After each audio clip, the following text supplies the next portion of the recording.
Bueno, pues muy buenos días tengan todos ustedes, también los que nos siguen en las redes sociales. Continuamos con la serie Identidad. Es un tema que estamos abordando y mientras más avance el tiempo se va a poner todavía más candente. Ahorita estas primeras sesiones clases han sido enfocado qué implica la identidad, cómo nosotros como cristianos venimos a buscar de Dios, primeramente en el sentido de que pues sabemos que estamos mal. Antes de ser cristianos, ¿no? Estábamos sin rumbo, sin dirección, teníamos problemas existenciales, problemas matrimoniales con los hijos y muchos problemas que teníamos. Y dentro de eso entendemos que cuando nos hablan del evangelio, pues que somos pecadores, que en un momento dado hemos ofendido a Dios. Se nos habla del evangelio y nos muestran que la manera de poder restaurar nuestras vidas es precisamente comenzar desde el principio. ¿Cuál? Arrepentimiento. ¿Por qué? Porque nos hemos conducido de una manera en rebelión abierta en contra de Dios. No hemos recibido el consejo de Dios respecto a la vida misma de uno, cómo dirigirla, como también el hogar. Y resulta que cuando te hablan del evangelio, pues tú aceptas, ¿no? En un momento dado reconoces la situación en la que te encuentras y recibes al Señor en tu vida. O sea, te arrepientes, a eso me refiero, ¿no? Procedes al arrepentimiento. El Señor empieza a obrar en ti, en tu corazón, pero muchas veces como cristianos llegamos a pensar que, bueno, pues ya mi situación con Dios respecto a la posición de estar condenado bajo la ira de Dios, pues ya ha sido de alguna manera removida sobre nosotros y ahora estamos bajo la gracia, entramos a ser parte de la familia de Dios y pensamos que el evangelio solamente se enfoca a mirar y a solucionar el problema en el que estábamos de condenación. El chiste es que decimos, ya soy cristiano y yo soy libre de la condenación eterna. Pero ¿qué resulta? Resulta que venimos a la iglesia y vienes domingo tras domingo y descubres que hay cosas internas con las que están ahí y tienes que luchar día a día, ¿no? En tus pensamientos, en tus emociones, trato con tu esposo, cómo tú miras la vida bajo tu enfoque en el cual fuimos creciendo. Y la Biblia también tiene respuesta para eso.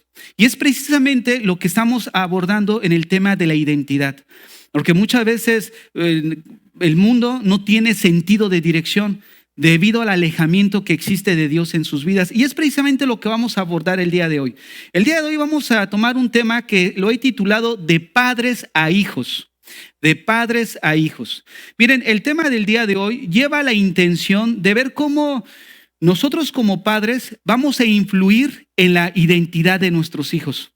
La mayoría de nosotros crecimos en hogares donde nuestros papás hicieron lo mejor posible bajo su propia capacidad, el propio entendimiento que tenían, bajo la propia perspectiva de lo bueno y lo malo.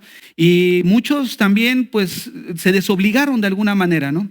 No, ya tratamos este tema donde muchas veces incluso le pedimos al Señor perdón por todo ese resentimiento que hubo en nuestro corazón en contra de ellos, pero sabemos que lo hicieron de una manera en ignorancia. Pero ahora nosotros como cristianos tenemos la oportunidad de influir de una manera correcta a nuestros hijos. Y esa influencia va a reflejarse en la identidad que ellos tienen. Por eso vamos a abordar qué importante es influir en la vida de nuestros hijos en el proceso de su identidad. Ahora bien, si alguien dice, no está enseñando a mí porque no tengo hijos, no te preocupes, también Dios te va a ministrar, vas a ver que sí. Miren, hemos dicho que la identidad del hombre está relacionada directamente con la persona de Dios. ¿Qué quiere decir esto? Quiere decir que Dios al formar al hombre implica que tenemos un punto de dirección, un punto de partida. Tenemos un inicio, un comienzo, y ese comienzo en Dios nos da dirección a nuestra vida. Tenemos un propósito entonces. Vuelvo a repetir, esto implica que mi punto de referencia al ser formado por Dios quiere decir que es Dios. Él es el que trae a mi vida dirección, propósito. Una de las cosas que acabo de mencionar es de que el hecho de que nosotros fuimos formados por Dios, eso implica que lo que yo conozca de Dios me va a ayudar a mí a direccionarme. Les voy a poner un ejemplo. Dependiendo cómo tú concibas a Dios y lo que Él es, según la Biblia, para nosotros, va a depender de nuestro comportamiento. O sea, se va a reflejar en nuestro comportamiento. Por ejemplo, la gente que de alguna manera vive su vida sin considerar a Dios. Si nosotros miramos de una perspectiva pues objetiva y clara, y siendo honestos, la mayoría incluso de nosotros podemos tomarnos como ejemplo cuando no estábamos en Cristo, pues no teníamos dirección. ¿Por qué? Porque yo no tenía un punto de referencia, alguien que me dijera, sabes que esto es blanco y esto es negro. Y ese punto de referencia nos lo da Dios. Entonces, como yo estaba alejado de Dios, pues era la botella, era la fiesta, eran a lo mejor en el caso de algunos hombres, no el mío, ¿va? Las mujeres. O la situación era buscar una situación en la cual llenar esa satisfacción en mi corazón. ¿Por qué? Porque descubres que vas de placer en placer, obviamente pecaminoso, buscando satisfacer una necesidad en tu vida. ¿Qué descubres cuando empiezas tú a ser de alguna manera practicante de esas cosas? Descubrimos que el pecado nos satisface, nos provoca más vacío en nuestras vidas. Y uno de esos ejemplos que tenemos en la Biblia es Juan capítulo 4, la mujer samaritana. Cuando el Señor le dice, llama a tu marido, y él dice, no tengo marido. Dios le dice, es cierto, o sea, tú no eres mentirosa, en realidad tú no pecas de mentirosa, pero sí pecas en el sentido de que vives en adulterio. Y esa es la situación en la que se encuentra el ser humano. Muchos dicen, bueno, pues yo no soy malo porque yo no mato, yo no robo, y es verdad, a lo mejor no matas y no robas, pero tienes otros problemas como la mentira, como a lo mejor la fornicación, y era el caso de esta mujer. Esta mujer de alguna forma, pues aparentemente hablaba con la verdad. Sin embargo, había otros detalles en su vida que habían ofendido a Dios. Entonces a lo que voy es de que esta mujer había tenido 5 maridos y la que en ese momento, con el que en ese momento estaba, no era su marido. ¿Qué implicaba esto? Nos habla del vacío que produce el pecado en nuestras vidas. ¿Qué vacío? Cualquiera que beba de esa agua volverá a tener sed, o sea, no nos va a llenar. Y es ahí cuando descubrimos como cristianos el amor de Dios y esa identidad que nos da el hecho de que Él nos creó, Él nos formó y ahora nos ha adoptado dentro de su familia, que tenemos dirección. Tenemos un parámetro en base a qué evaluar qué es correcto y qué no es correcto. Por ejemplo, ¿quién puede establecer qué es lo moral? Hay países donde aceptan la ideología de género y hasta lo defienden y lo enseñan en sus escuelas. Hay otros países, como en el caso que todos sabemos de Rusia, que el presidente pues le da duro a eso, ¿no? Y el punto es, ¿quién tiene razón? ¿Estados Unidos o Rusia respecto al tema? Si tú miras, cada uno de ellos puede tener su punto de vista de tal situación. Eso se llama, en un momento dado, puede ser también relativismo, ¿no? Donde el punto de vista de todos es válido. Al final, todos requiere de una narrativa, es como tú lo veas, pero al final es válido también. ¿Por qué? Porque también lo que dice Putin, pues hay que considerarlo como lo que dice a lo mejor Biden. Pero si nosotros quitamos la Biblia, ¿qué es lo que queda? Precisamente ese relativismo. Cada quien puede decir su punto de vista y al fin todo es válido. Pero cuando ponemos la Biblia ya dentro de la sociedad y dentro de nuestras vidas, entonces ya no es mi punto de vista, ni el punto de vista del hermano, ni el punto de vista de Putin, ni de un científico, ni nada de ellos. El punto de vista entonces válido es lo que Dios dice de tal tema. ¿Por qué? Porque en la Biblia encontramos verdades absolutas de lo que es bueno y de lo que es malo. Entonces, si nosotros quitamos la Biblia de nuestra vida y de la sociedad, no tenemos punto de referencia. Pero cuando nosotros descubrimos como cristianos que hemos sido formados por Él y que nos dejó un manual para poder tener dirección en nuestra vida, entonces nos damos cuenta que tenemos un propósito. No naciste nada más para trabajar. No naciste nada más para vivir viendo a ver qué hacer en la vida, ¿no? Sin propósito y sin esperanza. Cuando venimos a Cristo, entonces, y somos parte ya de su familia, tenemos una esperanza, ¿no? Tenemos un propósito. No sé cuánto les pasó, a mí me pasó muchas veces que me levantaba y decía, bueno, ¿qué sentido tiene la vida? O sea, ya me levanté y ¿ahora qué? Tengo que ir a trabajar porque pues tengo que trabajar, si no, no vivo. O sea, ¿qué más? O sea, ¿la vida es solamente eso?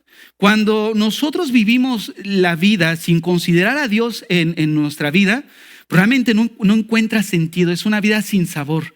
Pero cuando descubres que Dios te formó y que Él te dejó un manual y que ahora nos direcciona, entonces descubro que mi vida tiene un propósito. Y ese propósito me lo da Dios. No es el pasar aquí en la tierra solamente para ver qué es lo que yo pueda hacer o acumular, sino es ver, Señor, tú me hiciste, me formaste, estoy aquí en la tierra, ¿qué planes tienes para mí? Y uno de esos planes precisamente es, aquellos que somos padres, direccionar a nuestros hijos. Ya como sea que le hayamos regado X cosa en nuestro pasado, pero ahora podemos enmendar las cosas. Que nuestros padres de nosotros, los que ya estamos en mi edad, como los veinteañeros que veo aquí, pues ya nuestros padres la regaron. Mira, borrón y cuenta nueva con el Señor. ¿Por qué? Porque en Cristo somos nuevas criaturas. Entonces, ¿qué es lo que necesitamos hacer ahora entonces? Porque borrón y cuenta nueva se escucha muy fácil. Porque ¿qué hago con todo este conflicto que está dentro de mí? ¿No? Es ahí donde nosotros necesitamos trabajar e ir paso a paso. No, ahí lo que yo le decía ahorita, no en la consejería, pero en este caso vamos a hablar de una manera general, cómo ajustar esas situaciones en nuestras vidas. Sobre todo que tenemos la oportunidad de redireccionar nuestra vida primeramente y influir en la vida de las generaciones venideras. Miren, un hijo que no es instruido en el Señor no tendrá sentido de dirección. ¿Por qué no tendrá sentido de dirección? Por lo que acabo de explicar. O sea, para él ahorita están siendo creados de acuerdo a tanta basura que están recibiendo en la escuela. Y fíjense cómo esos maestros del mundo no tienen vergüenza para decirlo. O sea, ellos sí agarran a nuestros hijos y los bombardean de tantas ideologías que de alguna manera lo hacen sin vergüenza. Hay una ley aquí en Ontario que apenas fue en el 2016, eso lo voy a platicar la próxima semana, de cómo ya está, si el papá de un niño no está en contra de la ideología, te pueden quitar a tu hijo. O sea, esto aquí en Ontario, eso voy a platicar la próxima semana. Incluso el psicólogo más influyente de Canadá y del mundo entero, que se llama Jordan Peterson, ahorita lo mandaron a hacer unas terapias porque está usando mal según las redes sociales, porque está pegándole a todo eso. Y está en juego su licencia como profesional. Y cada sesión, ¿saben cuánto les cobran? $250 la hora que tiene que pagar para esto que le impusieron apenas. Esto es vigente. Pero te puedes imaginar a una persona de ese índole, porque ese es bien conocido y es una de las personas más influyentes en la actualidad. Ahora, hacia él estaban apuntando. No es cristiano, aunque pareciera que lo fuera, fíjense, la verdad que tiene cosas buenas.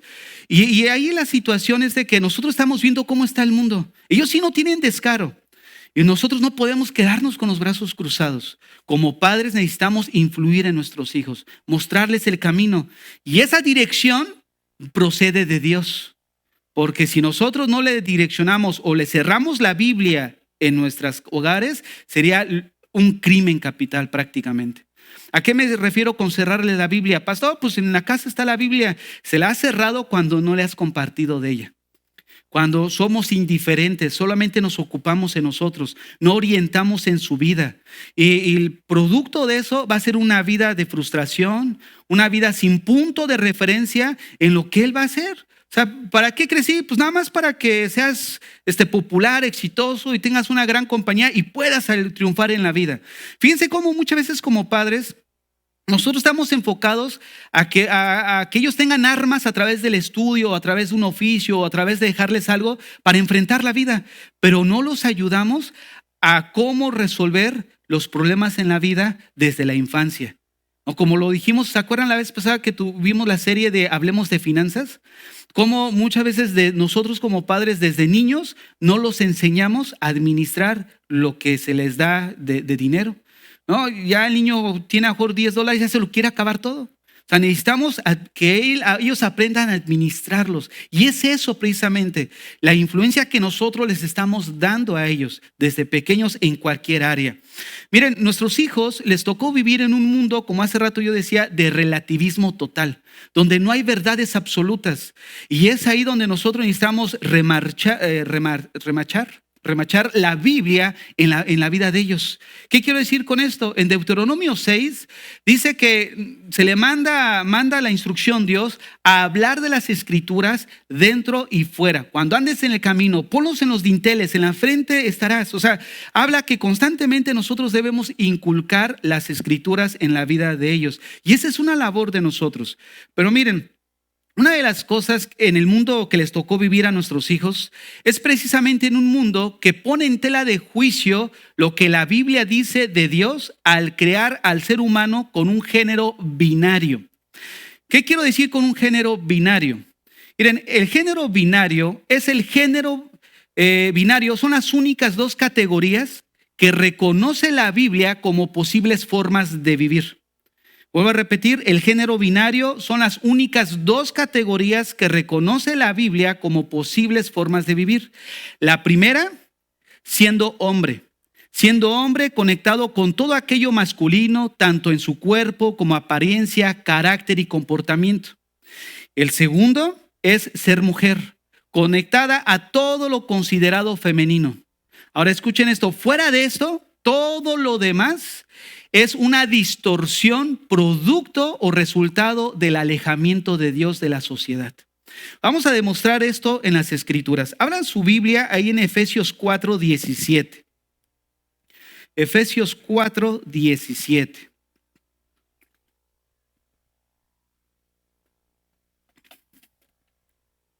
Esto pues digo y requiero en el Señor, que ya no andéis como los otros gentiles. Fíjense, la gente sin Dios.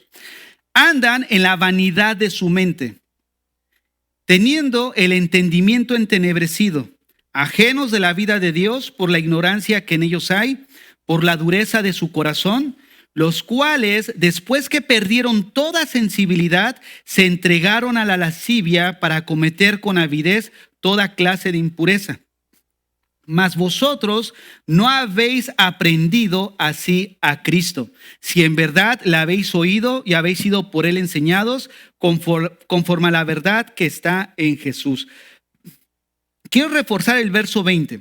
Miren, el verso 20 es como una división. ¿Cuál es la primera división? Nos muestra cómo se encuentra el mundo. Vean la progresión. Andan en la vanidad de su mente. La vanidad hace referencia a algo vacío, algo hueco. O sea, andan sin propósito, no andan en la vanidad de su mente. Y el verso 18 dice que su entendimiento, sus pensamientos ha caído en tinieblas. Obviamente ha caído en tinieblas porque su misma mente está vana, o sea, está hueca, no hay un propósito. ¿Por qué razón? En el mismo versículo 18 lo dice, son ajenos de la vida de Dios. ¿Qué quiere decir esto? Que la vida de Dios no se encuentra en ellos. Una vida una vida que no tiene la vida de Dios espiritual se ve reflejada en sus pensamientos. Y de acuerdo a sus pensamientos es en la forma en la que Él se va a conducir, como ahorita lo decíamos. Una persona que está alejada de Dios en un aspecto genuino y bíblico, pues abraza todo tipo de ideología. No, pues al final Dios ama a todos, Dios nos va a salvar a todos. Y vean cómo utilizan cierta verdad con cierta mentira. Es verdad que Dios ama a los pecadores, nos amó a nosotros. O sea, pero también es verdad que Dios ama y llama al arrepentimiento para corregir nuestra vida. ¿Por qué? Porque la vida sin Dios vive con un corazón endurecido.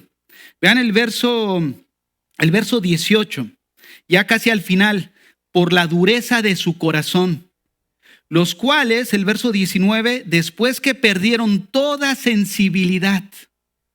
Fíjate nada más, la gente se encuentra insensible, su conciencia está cauterizada. ¿Por qué razón? Pues porque roban una vez.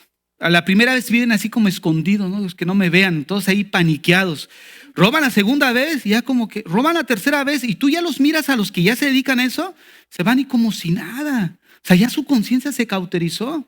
La gente que tú empiezas a escuchar sus narraciones de testimonios como sicarios, matan la primera vez y andan pero si bien ciscados.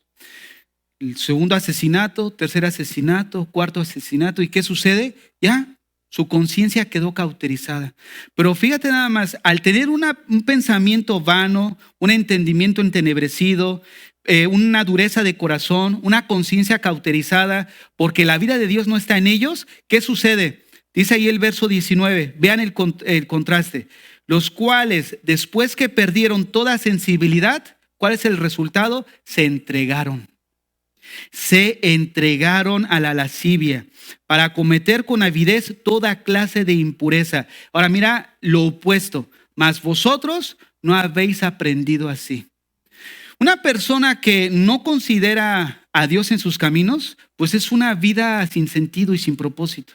Pero cuando nosotros como cristianos entendemos de dónde procedemos, entonces sabemos quiénes somos en Cristo y sabemos hacia dónde nos dirigimos.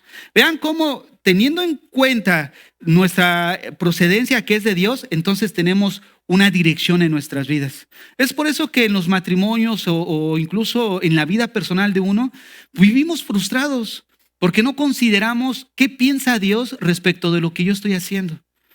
¿Qué piensa Dios de las decisiones que yo voy a tomar?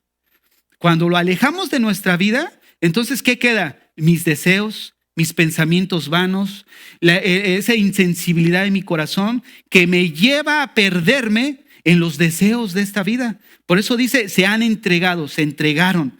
¿Por qué? Porque hay mucha insensibilidad en la vida de ellos. Y dice, mas vosotros, el verso 20, no habéis aprendido así a Cristo, si en verdad la habéis oído y habéis sido por él enseñados conforme a la verdad que está en Jesús. Observen, si en verdad habéis sido por él enseñados. ¿No les ha pasado que entrevistan ahí al que robó o asaltó y ya está ahí, ¿no? Con la policía y dice, bueno, pues ahí le pido a San Juditas, ¿no? O le pedí mucho a tal. O sea, hay una cauterización. ¿Cómo es posible que le pidan a alguien que se entiende que es un santo? O sea, ya hablando incluso en el contexto de ellos. Bueno, yo entiendo que una imagen o tal figura es un santo. ¿Cómo esa persona que es santa me va a ayudar a que no me agarren cuando yo estoy haciendo algo incorrecto? Esto es lo que estudiamos en la escuela bíblica, el primer módulo, la justicia de Dios. Y aquí va a tener mucho sentido, porque la justicia de Dios tiene dos enfoques. El primero es la justicia rectoral, donde habla de Dios como juez moral, como legislador. Ahora, ese juez moral aplica su justicia de una manera distributiva.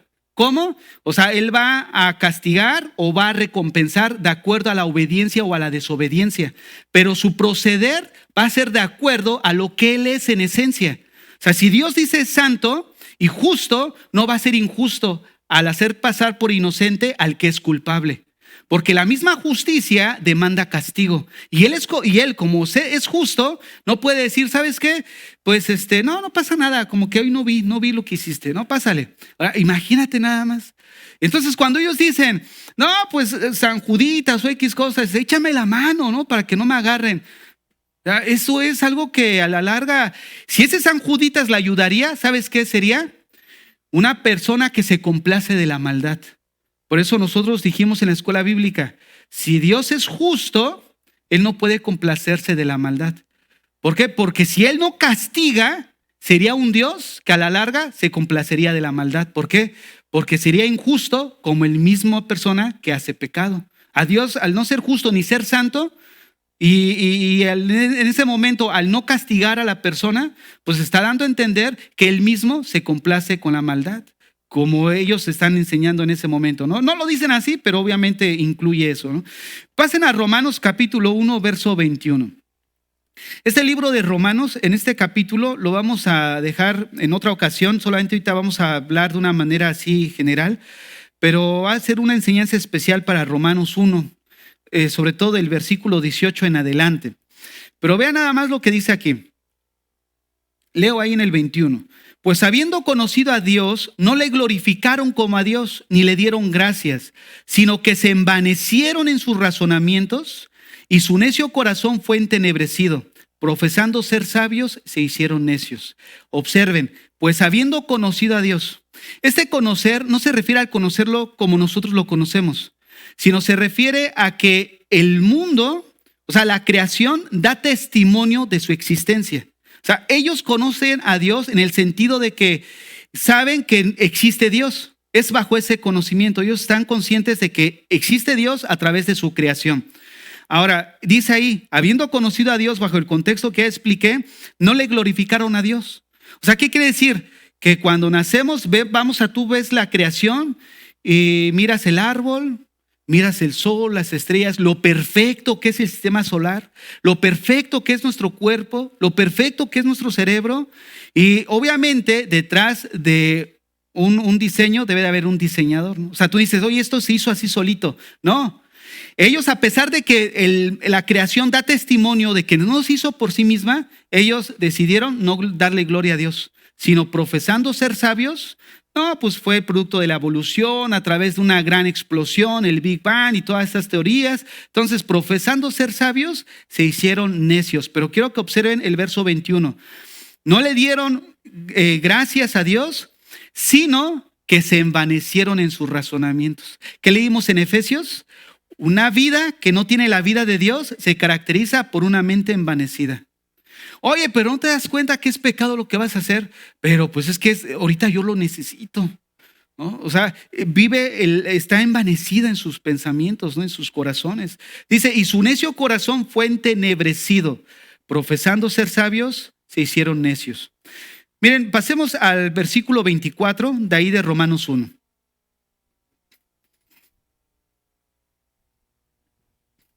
Por lo cual también Dios los entregó a la inmundicia en las concupiscencias de sus corazones, de modo que deshonraron entre sí sus propios cuerpos, ya que cambiaron la verdad de Dios por la mentira, honrando y dando culto a las criaturas antes que al Creador, el cual es bendito por los siglos.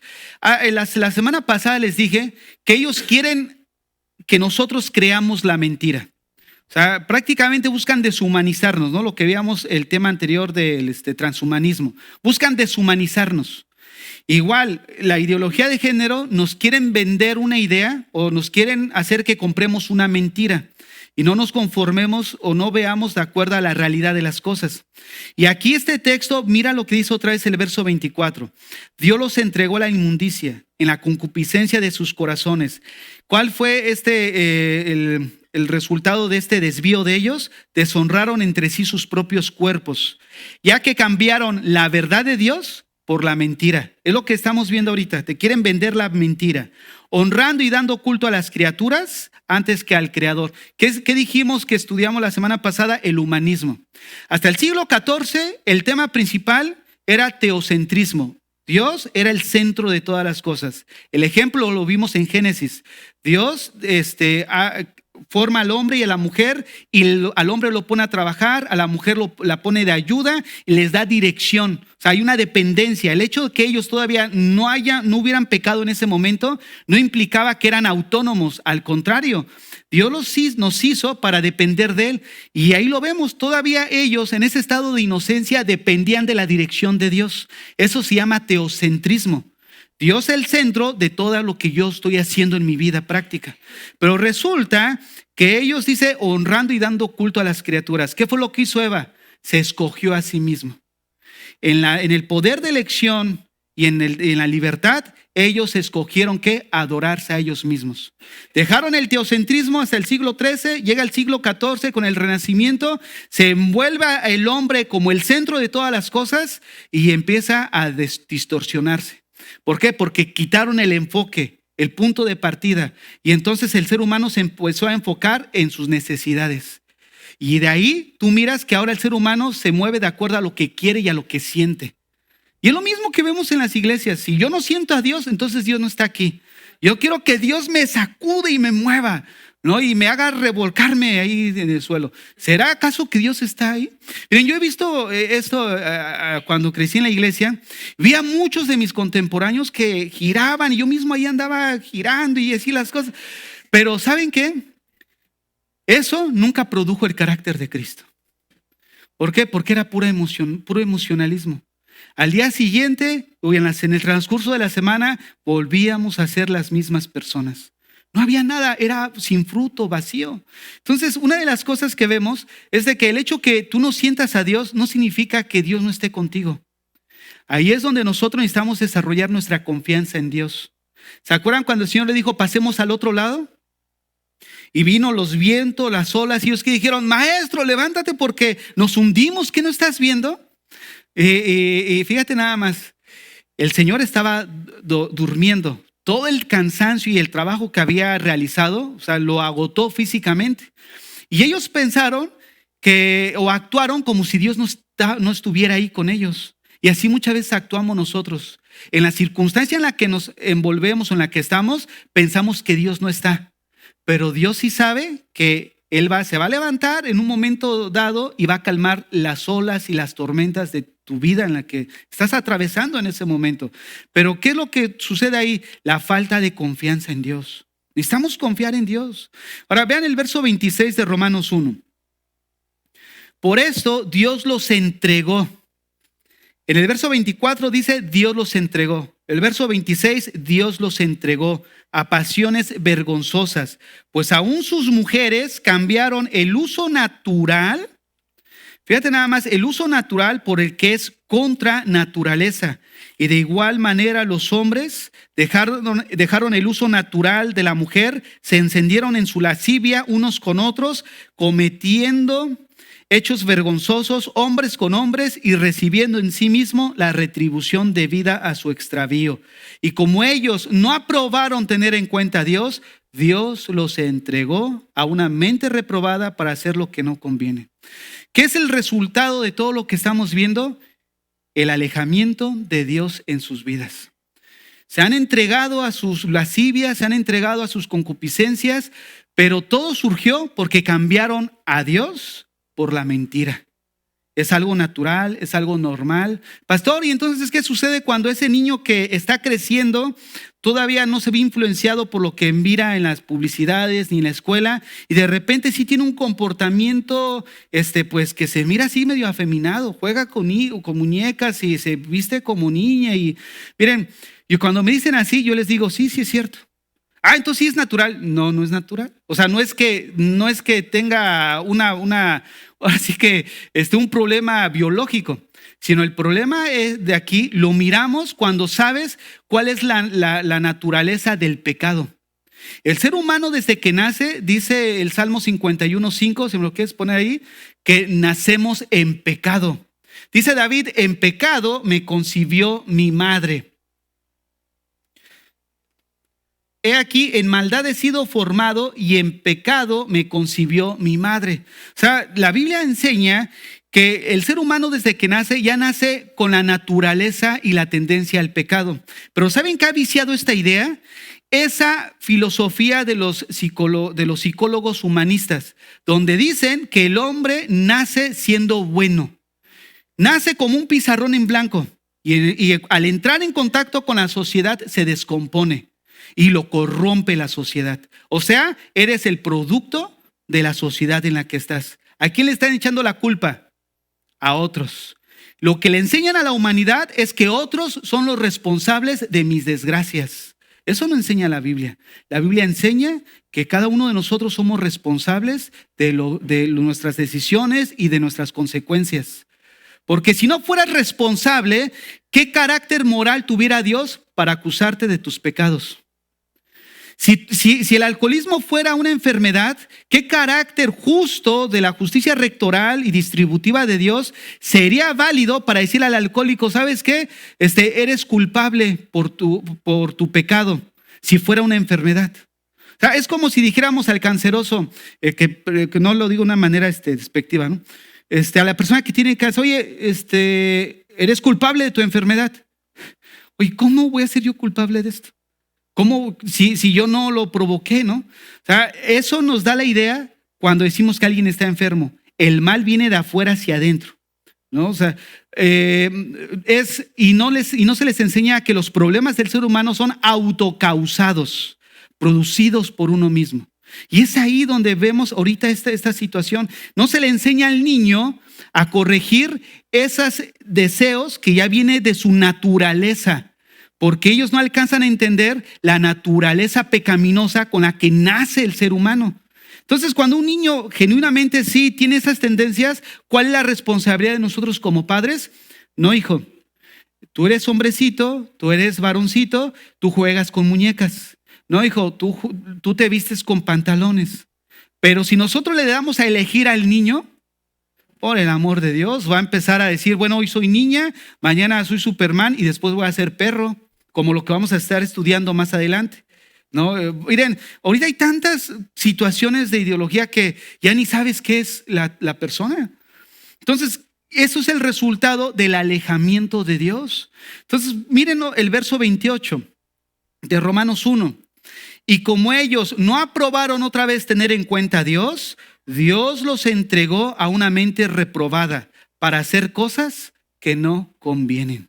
Fíjate, a mentes reprobadas. Miren, como padres, nosotros, esta es apenas la introducción. Ya va a empezar mi sermón. No sé. No es cierto. Ya. Como padres, tenemos una tarea monumental. ¿Cuál es esa? La instrucción bíblica a nuestros hijos. Vean lo que dice Proverbios 1:8. En lo que buscan ahí, en Proverbios 1:8, quiero mencionar que en la Biblia encontramos 5 juicios que vienen de parte de Dios. El juicio de la condenación eterna, que son aquellos que al morir sin arrepentimiento y sin ajustar su vida con Dios van a ser condenados eternamente. Segundo juicio que menciona la Biblia es escatológico, refiriéndose a los últimos acontecimientos de la ira de Dios. El tercer juicio es el cataclísmico, como lo que vimos en Génesis, del diluvio, de Sodoma y Gomorra. O sea, habla de un juicio cataclísmico donde usa las cosas naturales para destruir a manera de juicios y esas personas o esas ciudades o países. El juicio de las consecuencias, que tiene que ver con la ley de la siembra y la cosecha. Sembraste odio, rencor, descuido en la vida de tu hijo, pues no esperes cosechar amor, comprensión de parte de ellos. O sea, la ley de la siembra y la cosecha. Pero uno de los juicios que vemos en la Biblia, y yo creo que es uno de los más terribles, es el juicio del abandono. Cuando Dios ya te habló Dios ya les habló dos, Dios nos vuelve a llamar, y dice, bueno, tú insiste en eso, en tu situación, en seguir en rebelión abierta en contra de lo que yo te estoy diciendo, entonces termina Dios por entregarlos a su propia suerte. Tenemos ejemplos como Sansón en la Biblia, que Sansón una y otra vez, que decía él, no, saldré airoso como las otras veces, ¿no? Pues qué me hacen unas cuerditas de mambre ahí, ¿no? O qué puede hacerme estas ataduras con cadenas. Él los rompía. Y dice el texto cuando Dalila le dice, cuando le da el secreto de su fuerza, que le quita el cabello y le dice Dalila, Sansón, los filisteos contra ti. Y dice el texto claramente, esta vez saldré como las otras veces airoso, pero el Espíritu Santo fue muy minucioso al poner, pero él no sabía que Dios ya se había apartado de él. El juicio del abandono. Y lo único que viene consecuencia de eso que es un arrepentimiento. O sea, tarde o temprano, miren, tarde o temprano no hay más que dos. O te endureces más, o tarde o temprano nos encontramos con esa cruz otra vez para venir a reconciliarnos con Dios. Déjenme decirles algo, que muchos de nosotros tiene que llegar a ese extremo para volver en sí. ¿Cuántos no nos ha pasado eso? Que tenemos que tocar suelo para reaccionar. O sea, yo soy uno de esos que tuvimos que tocar suelo aquí para mirar que realmente Dios nos siga amando. Y que al ser adoptados a su familia de Él, ahora en la familia espiritual, Dios tarde o temprano va a seguir tratando con nosotros. Quita ese síntoma del abandono. Te puede abandonar el hombre, pero Dios, Él no te va a abandonar si eres su hijo. Porque aún cuando no tengas la bendición en el sentido de que esperes que Dios te bendiga y te bendiga, aún en esa aflicción que Dios está permitiendo en tu vida, es por amor. Porque como dice Oseas 2, al desierto la llevé para hablar con ella en la intimidad. Y ahí voy a tratar con él. Oseas 2:14, si lo pones ahí. Pero he aquí, yo la atraeré y la llevaré al desierto y allí hablaré a su corazón. En la Nueva Traducción Viviente dice, y la hablaré tiernamente. Fíjate cómo Dios tiene siempre cuidado de nosotros como sus hijos. Cuando entramos a su familia, que realmente somos sus hijos, miren, Dios va a seguir tratando con nosotros. Ahora, regresando a lo que estamos viendo ahí en Proverbios 1:8, vean lo que dice el texto. Oye, hijo mío, la instrucción de tu padre y no desprecies la dirección de tu madre. Muchos papás van a decir, ay, mira, ya viste, hijo, escucha, escucha. Pero yo no me quiero enfocar ahorita en eso. Quiero enfocarme en dónde o en quién recae la responsabilidad de nosotros como padres. Todo el padre como la madre son un complemento en la crianza de los hijos. Miren, la mujer generalmente da el apoyo emocional, el apoyo de amor, la comprensión, más que el sexo opuesto, o sea, más que el sexo masculino. Y esto no es porque no lo demos, sino lo damos, pero en un nivel menos inferior. Nosotros como varones generalmente aportamos lo que es la confianza, la afirmación, la seguridad en ellos. Pero al final, tanto hombres como mujeres, de alguna forma somos un complemento. Entonces, lo que yo quiero apuntar no es esto no es en dirección a los hijos, es en dirección a nosotros como padres. Ver que somos responsables. Miren, les voy a leer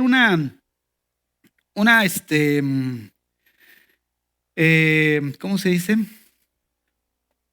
Una estadística que está ahí en Estados Unidos, de acuerdo con el Departamento de Estados Unidos de Tennessee, en Estados Unidos, los jóvenes que provienen de hogares sin padre, y aquí sí me refiero específicamente al varón, representan ciertas características. Vean lo que dice: 63% de suicidio en adolescentes, 70% adolescentes en instituciones,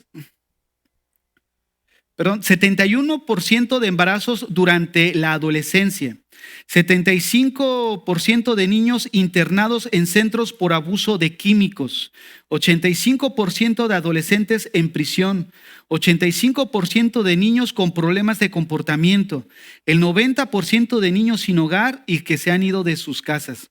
Esto es el resultado de la ausencia del padre en el hogar. Pero también nos refleja obviamente el descuido, ¿no? Tanto de ambos, porque la Biblia no solamente responsabiliza en un momento dado al padre, sino también a la madre. Somos un complemento. Entonces, aquellos que dicen como varones, pues yo soy la cabeza del hogar y yo debo de aquí, mis chicharrones truenan, tú debes de hacer lo que yo te digo y X cosa, debemos nosotros ver que somos responsables delante de Dios y que no es una situación de imponer mi autoritarismo, sino de influir de una manera en la vida de nuestros hijos. El liderazgo precisamente se define así, habla de influencia. ¿Qué tanto influimos en la vida de los demás? Y el liderazgo en el hogar, tanto hombre como mujer, debe ser compartido bajo la dirección de los hijos. Miren, hermanos, no debemos nosotros, bueno, antes de mencionarles esto, quiero decirles que la mayor influencia que nosotros podamos ejercer en nuestros hijos les va a ayudar a enfrentar las dificultades en la vida. ¿Por qué? Porque le estamos dando seguridad, le estamos dando prácticamente como padres debemos de pastorear el corazón de nuestros hijos. Tanto la madre como el padre debe ser pastor en ese momento de sus hijos. Miren, nosotros no debemos de pensar que esta situación que ahorita estamos viviendo en la actualidad de la lucha de ideología de género, problemas de identidad, de que ya la gente no sabe ni quién es, ni qué hacer con su vida, sea algo nuevo. O sea, hablando de la maldad ha surgido en muchos niveles de descomposición, por llamarlo de una manera, a lo largo de la historia. Quiero mencionar solamente un caso que encontramos en Génesis 6, donde habla acerca de un hombre que es llamado Noé. Y fíjense cómo Noé dirigió de una manera pues agradable y correcta a su familia. Dice en Génesis 6:5, y vio Jehová que la maldad de los hombres era mucha en la tierra, y que todo designio de los pensamientos del corazón de ellos era de continuo solamente el mal. Y se arrepintió de Jehová de haber hecho hombre en la tierra, y le dolió en su corazón. Y dijo Jehová: raeré de sobre la faz de la tierra a los hombres que he creado, desde el hombre hasta la bestia y hasta el reptil y las aves del cielo, pues me arrepiento de haberlos hecho. El juicio cataclísmico. Pero mira lo que dice a continuación en el 8. Pero Noé halló gracia ante los ojos de Jehová. Les voy a leer este versículo en la Nueva Traducción Viviente.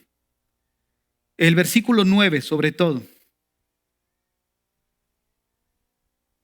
Este es el relato de Noé y su familia. Noé era un hombre justo, la única persona intachable que vivía en la tierra en ese tiempo y anduvo en íntima comunión con Dios. Miren, para que nosotros seamos de mayor influencia en la vida de nuestros hijos, va a depender qué tanto nosotros seamos en nuestro carácter en relación con Dios. Eso es fundamental. Nosotros no podemos compartir o direccionarlos si nuestros propios hijos no ven ese ejemplo de nosotros. Porque lo que nosotros buscamos es que ellos sigan el consejo de Dios. Pero si nosotros como padres no seguimos el consejo de Dios, ¿cómo ellos van a poder seguir el consejo de Dios? Por eso viven todos frustrados, principalmente los niños de papás cristianos. Cuando llegan a la adolescencia, ¿qué dicen? No, pues yo en mi infancia, si les contara cómo era el pastor Eduardo. No, ya sí predicaba bien, pero aquí en la casa, no, o sea, al final eso les causa un conflicto. ¿Por qué? Porque somos o llevamos doble personalidad. Y esa identidad que queremos que ellos tengan con Dios, pues resulta realmente vaga. ¿Por qué? Porque no se conforma a la realidad de la situación. Entonces, antes de instruir a nuestros hijos, nosotros necesitamos primeramente considerar cómo está nuestra vida. Porque esa vida que llevemos y que van a ver nuestros hijos va a causar mayor impacto en ellos y mayor influencia. Miren, esta historia de Noé nos habla de mantenernos firmes, porque el relato es bien claro. Había tanta maldad, tanto fue la descomposición en ese momento moral, que vino el juicio cataclísmico de Dios hacia esa época. Pero solamente un hombre vivió justamente. Eso nos habla de que sí podemos nosotros como cristianos vivir de una manera recta delante de Dios. ¿Y sabes que en los tiempos de Noé no había iglesias? No había consejeros que cobraran $250 la hora. O sea, no había, hermanos, no había iglesias. No estaba el Espíritu Santo como ahora habita y reposa en nosotros como cristianos. Y este Noé sí pudo no solo mantenerse firme, sino que la Biblia dice que él incluso fue pregonero de justicia. Predicó el evangelio, se los enseñó en ese momento a sus hijos. O sea, no el evangelio como conocemos ahorita actualmente, pero sí las buenas noticias es de que el juicio venía por el comportamiento de ellos, que era de una manera incorrecto. Entonces, como padres, ¿cómo podemos influir en la vida de nuestros hijos al ver todo este panorama en el que estamos viendo? Considerando que es el resultado del alejamiento de Dios. Pues lo primero es considerar nuestros pasos, cómo estamos como padres en relación a Dios. Y segundo, si esto es el resultado de esa separación y que la vida de Dios no está en la vida de estas personas, entonces, ¿qué debemos de hacer para revertir la espiral descendente? Llevarlos a que conozcan a Dios. Miren, muchos pudieran decir, vamos a instruir entonces a nuestros hijos, vamos a disciplinarlos, vamos a llevarlos a la iglesia y ya que les enseñen. Vamos a través de la educación a ponerle buenos principios. Pero déjeme decirle algo, padres, y ahí yo me incluyo. Nosotros como padres debemos de considerar que todo esto es bueno, pero la roca de todo lo que podemos nosotros hacer se encuentra en vivir lo que nosotros decimos ser. No hay nada peor que traer una distorsión en la identidad, en la vida de nuestros hijos respecto a Dios, que es producto de nuestra indiferencia, de no ser lo que decimos ser. El decir y llamarnos cristianos y no manifestar la gloria de Dios a través de nuestras vidas, eso va a llevar a nuestros hijos a que no se identifiquen de Dios. No, yo no quiero saber nada de ese Dios de los cristianos o el Dios de mis padres.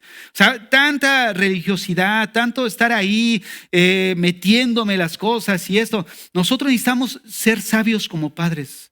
No podemos ahorita, por ejemplo, no, te tienes que aprender el Salmo 23 y si no te lo aprendes, vas a condenar. No, si hay que enseñarle las escrituras, pero de una manera sabia, prudente, porque lo que vamos a hacer es, nuestro deseo es que vengan, pero los estamos inyectando contra la iglesia. O sea, en vez de venir, mira, van a seguir huyendo. ¿Por qué razón? Porque muchos de nuestros hijos vienen a la iglesia porque los traemos. O sea, todavía están en esa etapa donde podemos llevarlos a donde querramos. Pero necesitamos ser conscientes que muchos de ellos al crecer van a tomar un camino distinto. Y ese camino distinto puede ser que sea el producto de lo que ellos vieron en nosotros como padres.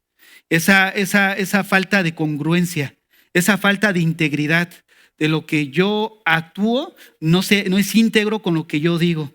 Y es ahí donde viene ese problema de los niños cuando van creciendo. Entonces, ¿qué es esto? Esto es una religión igual que todo. O sea, no los llevamos a tener esa comunión íntima con Dios. De que te equivocaste, hijo. Miren, nosotros como padres debemos de reflejar el amor de Dios para con nosotros. Cuando nosotros pecamos y sabemos que le hemos regado como padres, o en cualquier área, no solamente en nuestra función como padre, ¿qué hacemos? Señor, perdona, nos sentimos mal, ¿no es cierto? Cuando nuestros hijos así que la riegan, no hacen cosas que no son correctas, no puedes venir y darle luego con el chicote. ¿Por qué? Porque nosotros necesitamos ver que la Biblia nos manda a disciplinar cuando es pecado. No cuando lo que hizo a ti como padre o como persona no te agrada. Porque muchas veces lo que hacen ellos no son pecado en sí mismo y ya les estamos dando su zape. ¿No? Que tiró el agua, ay, ¿cómo eres de tonto? Mira, no te das cuenta, ¿no? O sea, y en cierta manera lo estamos disciplinando por algo que no es pecado. Cuando la Biblia dice disciplinar es como Dios nos disciplina cuando hemos pecado y lo hemos ofendido a Él.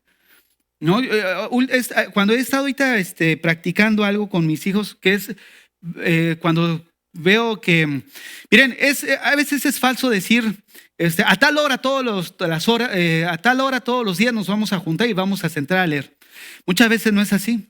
Entonces yo ya me di cuenta por experiencia personal que somos muy idealistas, pero la realidad es de que ahorita tengo tiempo, siéntense, o sea, no necesariamente una hora. Proverbios. Mira, la instrucción. ¿Qué dice? Como ahorita lo que leíamos, ¿no? Oí la instrucción de tu padre y la lección de tu madre. O sea, en la escuela bíblica les mandaron a aprenderse un versículo que es el que, fíjense, mejor se lo saben que nosotros, que aquella persona que escucha la palabra de Dios y la hace es como la roca. Entonces yo le empecé a enseñar, mira, ¿qué es la roca? La roca es Cristo, no, la roca es su palabra, según en el contexto, porque está diciendo que el que oye estas palabras se va a fundamentar sobre la roca. ¿Qué quiere decir esto? Que cuando tú escuchas la palabra, o sea, tú vas a estar firme en la vida, porque los problemas te pueden desviar. Entonces ahí los paso a Proverbios. Mira, la insensatez y la sabiduría de Dios. Una persona insensata, ¿quién es? Aquel que no está fundado sobre la roca, o sea, no estás escuchando el consejo de Dios.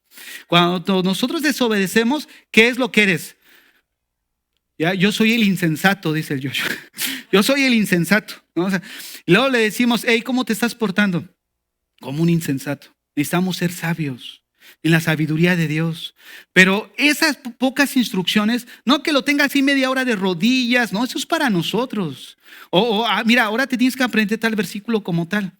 Ahora, se hace eso en la escuela bíblica porque si no lo hacemos nosotros, imagínate allá en el mundo.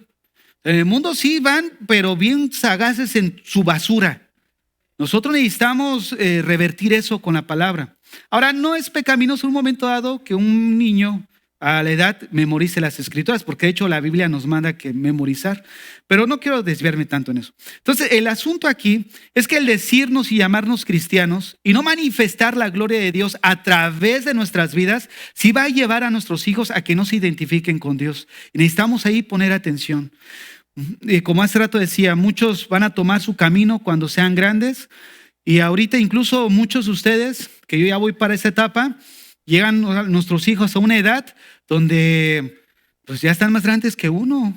Ya hasta decirles algo ya tienes miedo que ya no solo te conteste, sino que también te meta tu cachetada, ¿no? No, mi hijo dice, méteme a practicar tal cosa. Dije, no, si yo no soy insensato, yo sé que cuando aprendas me vas a hacer la llave ahí, ¿no? O sea, la situación, hermanos, es la siguiente. Cuando llegan a una edad, solamente hay que apelar a la conciencia. Apelar a su conciencia. Tú ya sabes lo que es bueno, lo que es malo. Tú ya viste a lo mejor en mí que yo la regué. O sea, tenemos que ser honestos con ellos. O sea, ellos no saben cómo aprecian la honestidad de nosotros como padres. Cuando nos equivocamos y tú lo sientes, oye, hijo, me equivoqué, perdóname.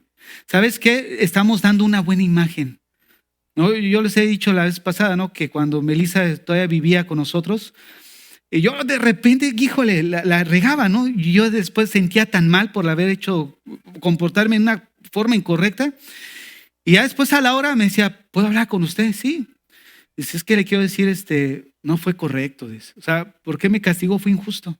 Aparte, ¿por qué le habló así, mamá? O sea, no fue correcto. ¿Y cómo trató a Joshua? O sea, y yo ya tranquilo, es cierto. O sea, el hecho que ellos nos digan a nosotros en un momento dado lo que realmente estamos haciendo mal y estamos afectándolos emocionalmente, porque recuerden lo que estudiamos ya hace tiempo en el Congreso. Cuando un padre de familia llega y empieza a gritar y empieza a hacer esto, el cortisol, ¿qué sucede? Se empieza a segregar, empieza a aumentar el nivel de cortisol y el niño entra en estrés. ¿Y por qué estás así? Pues ¿cómo? ¿Por qué estoy así? ¿No? O sea, al final sí repercute en su comportamiento, pero ese cortisol se derivó por una mala conducta del padre. Como ahorita que les iba a poner un ejemplo precisamente en esto. Cuando decimos a nuestros hijos, no grites, el niño se queda. Me dices que no grites y tú me estás gritando. O sea, dices no grites, pero es, hijo, luego estamos en la cocina y ellos en el salón, digo, si van a decir, vengan hasta donde estoy yo, o yo voy, pero no estén gritando. No estés gritando, o sea, es contraproducente. Me mandas a no hacer lo que tú estás haciendo. Y es lo que yo le estoy diciendo, ¿no? Ahorita. Cuando nosotros necesitamos ayudarles a responder bien ante las situaciones de la vida, las diferentes etapas que ellos van. Mire, esto es fundamental.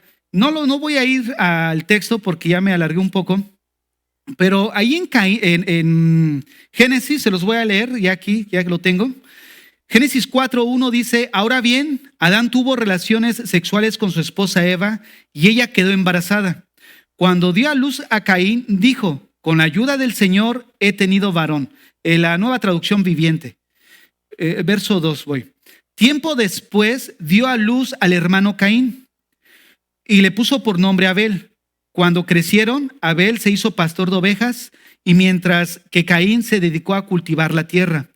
Al llegar al tiempo de la cosecha, Caín presentó algunos de sus cultivos como ofrenda para el Señor. Abel también presentó una ofrenda, lo mejor de las de las primeras crías de los corderos de su rebaño. El Señor aceptó a Abel y a su ofrenda, pero no aceptó a Caín ni a su ofrenda. Esto hizo que Caín se enojara mucho y se veía decaído. Ahora, vean cómo Dios se ve aquí como, o sea, conocemos a Dios como Él es el padre de la creación. Hay dos maneras de ver a Dios como padre. La primera, como padre de todas sus criaturas. Y la segunda, como el padre de sus hijos que han entrado a la familia espiritual, de lo que ya enseñé hace 2 domingos. Aquí Dios se está dirigiendo a Caín como padre de creación. ¿Cómo lo sabe? Ahora, como padre de creación, ¿qué es lo que hizo Dios? Dios nos está ilustrando cómo proceder cuando uno de nuestros hijos, en este caso hablando de Caín como hijo de él en creación, no estaba obrando de una manera correcta. Dios había dicho cómo acercarse a él. Es como nosotros como padres, le das una instrucción a tu hijo, oye, debes hacer esto, tal cosa, lo instruyes y no lo hace de esa manera. O sea, no lo hace no porque sea tu gusto, sino sabes que es lo correcto. Entonces, ¿qué es lo que está haciendo aquí Caín? Hizo algo que no era correcto. ¿Cómo lo trató Dios? Vean el verso 6. ¿Por qué estás enojado? Primero lo hizo reflexionar, oye, ¿por qué estás así? O sea, explícame cuál es el motivo de tu enojo. Y dice más adelante, preguntó el Señor a Caín, ¿por qué te has decaído? ¿Cuándo viene el decaimiento en la vida de una persona? Y también en el niño. Si tú miras a tu hijo, cuando hace algo que le sale mal, ¿qué tienes? Me salió mal. O sea, viene un decaimiento en ellos emocional. ¿Qué hizo Caín? Se sintió mal. Ahora, observen esto, el verso 7. Bueno, voy a leer desde el 6. ¿Por qué estás tan enojado? Preguntó el Señor a Caín. ¿Por qué te ves tan decaído? Vean el 7. Serás aceptado si haces lo correcto. Pero si te niegas a hacer lo correcto, entonces ten cuidado. Mira, Dios le dice y le enseña a Caín cómo debe de afrontar las dificultades de su vida. ¿Cómo debe de afrontar las dificultades? Debes de hacer lo correcto. O sea, debemos de nosotros de enseñarle a nuestros hijos a que en la circunstancia en la que se encuentra y está viviendo y le está causando un conflicto, aun cuando no le salen como deben de ser o no hizo lo que debe de hacer, él debe de reaccionar de una manera correcta. ¿Qué es lo que debió de haber hecho Caín? Arrepentimiento. Oye, le pegaste a fulanito, ¿qué tienes que hacer? Pídele perdón. Aquí se da mucho el caso. Y quiero decirles, como padres, no causen yo sí que de repente, así como que te llegas pues ahí medio a sentir, ¿no? Pero nosotros necesitamos, lo correcto es, ¿sabes qué? Ven, juntas a su hermanito en la fe, oye, no es correcto lo que están haciendo. Necesitamos nosotros instruirlo a que resuelvan sus conflictos de una manera como Dios nos está mostrando en la Biblia. Oye, ¿qué tienes? ¿Por qué te pegaste? ¿Por qué está sucediendo eso?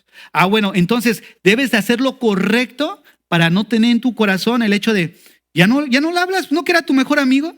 Hoy en la mañana que llegaste era apenas tu mejor amigo y ahorita ya ni lo quieres saludar.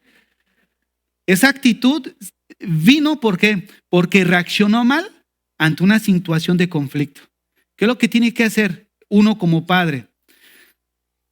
Hijo, ven acá, para la próxima le das más duro, ¿no? Te estás poniendo al nivel de ellos, ¿no? Hijo, ven, a ver, fulanito, ven, ¿qué sucedió? ¿Qué pasó? Y empezar a que ellos aprendan a resolver sus conflictos desde pequeños. Y eso es lo que nosotros necesitamos hacer. Dice el verso 7, serás aceptado si haces lo correcto.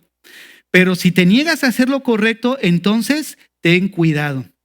El pecado está a la puerta y al acecho, y ansioso por controlarte. Pero tú debes dominarlo y ser tu amo. Y al final, ¿qué hizo él? Él no escuchó el consejo de Dios. Él se empersinó en sentirse ofendido, reaccionó mal ante la dificultad. ¿Y qué fue lo que lo llevó a hacer? Asesinato. Mató a su hermano. Hermanos, la instrucción de las Escrituras a nosotros como padre no es tarea fácil. Es una tarea complicada que yo mismo es más fácil exponerla y explicarla que en un momento dado practicarla. ¿Por qué? Porque es ese ejercicio que nosotros debemos ir desarrollando. Esto no se hace de la noche a la mañana. Es a través de tener un principio y la perseverancia.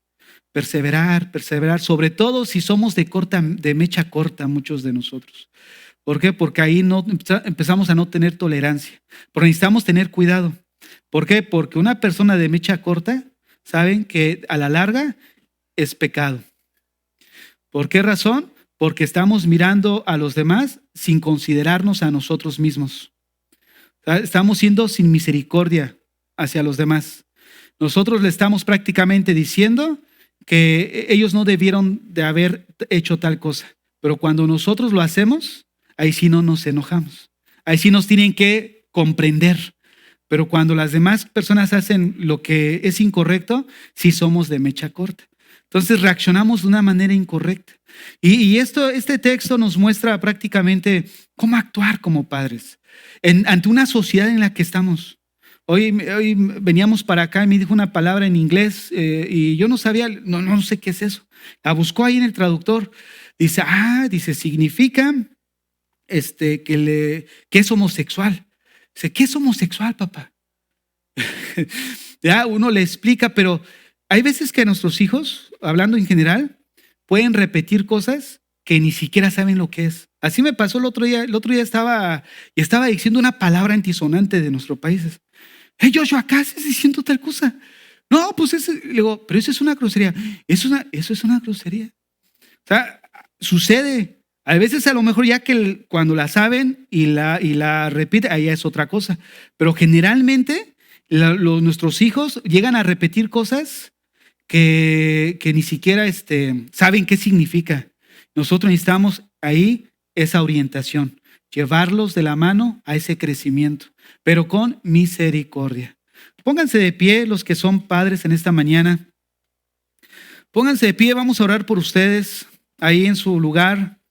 Vamos a pedirle al Señor que nos dé sabiduría, nos dé entendimiento, nos dé dirección. Padre, en esta mañana venimos delante de ti, Señor. Venimos a darte gloria, honra, porque Nos has dado instrucción en tu palabra en cómo afrontar las cosas, cómo enseñarle también a nuestros hijos a enfrentar las cosas.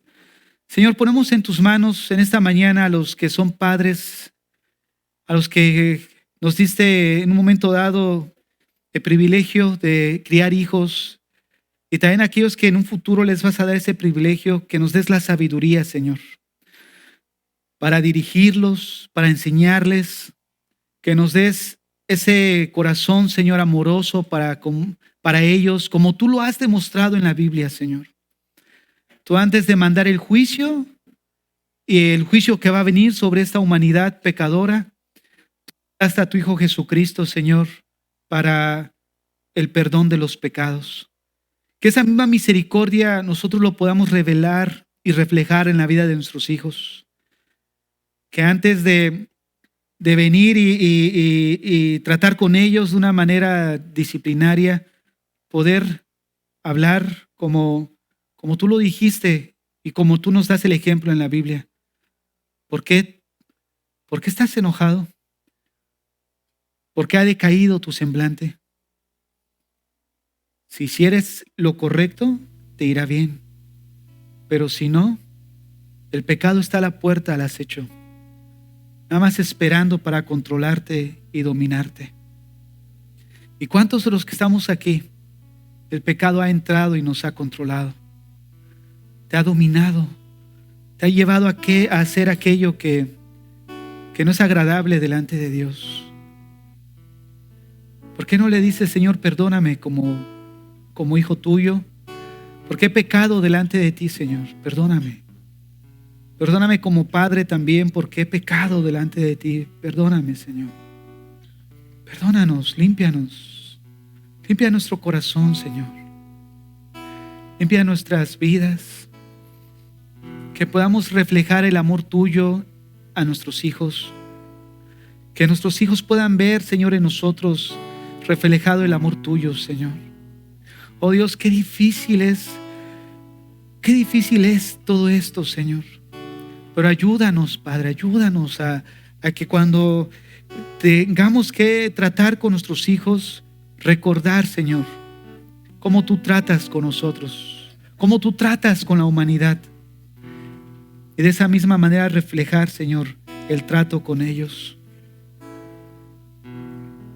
Si hay alguien en esta mañana que ha vivido su vida en rebelión abierta en contra de Dios, que la vida que has llevado no ha tenido propósito, no ha tenido sentido, que la vida que has llevado no ha sido la que tú sabes que es la que le agrada al Señor, si has pecado delante de Él y quieres restaurar tu vida, que probablemente no tenga sentido, no le ves dirección, porque has alejado a Dios de tu vida, ¿por qué en esta mañana no le pides perdón al Señor? ¿Por qué no le dices que restaure tu vida? ¿Por qué no le pides que limpie tus pecados? Mismo si eres cristiano y de algún momento dado te has desviado, ¿por qué no le dices que te perdone? Hoy es el momento aceptable donde debemos de hacer cuentas con Dios. Si ese es tu caso, pidámosle perdón al Señor. Dile junto conmigo, Señor, perdóname. Me arrepiento porque he vivido una vida sin considerarte en mis caminos. He llevado una vida donde no he considerado tu consejo. He pretendido, Señor, hacer las cosas a mi manera y te pido perdón. Que limpies, Señor, mi corazón, que limpies mis pecados. Que me hagas parte de tu familia, Señor. Quiero ser tu hijo, tu hija. Quiero direccionarme en base a lo que tú me enseñas ahora en tu palabra, Señor. Si eres un cristiano que se ha apartado, ¿por qué no dices, Señor, perdóname también? Limpia mis vestiduras. Quiero corregir mi caminar.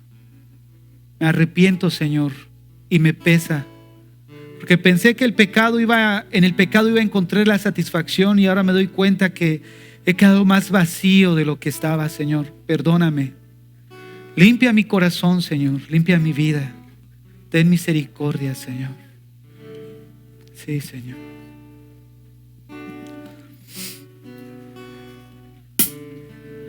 Sí, Señor.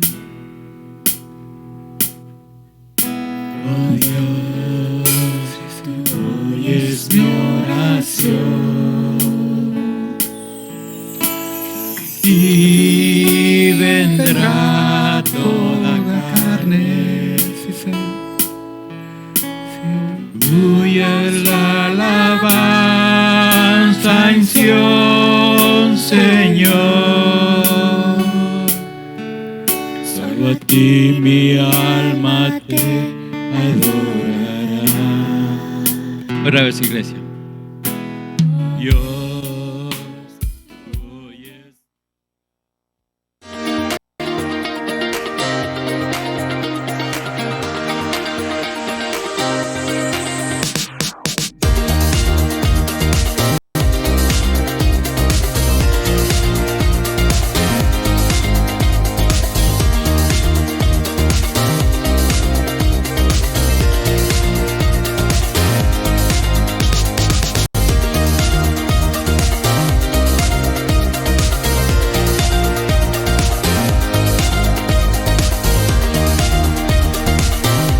Según la Biblia, ¿cuál es la raíz del problema del hombre, de la maldad del hombre?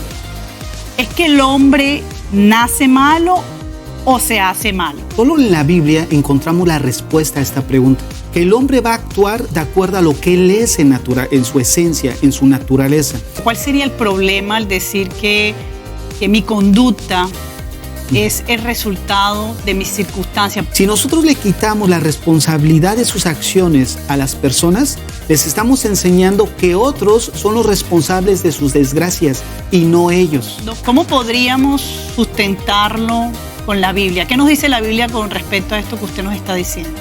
¿Qué pasa con aquel comportamiento que es resultado de una enfermedad?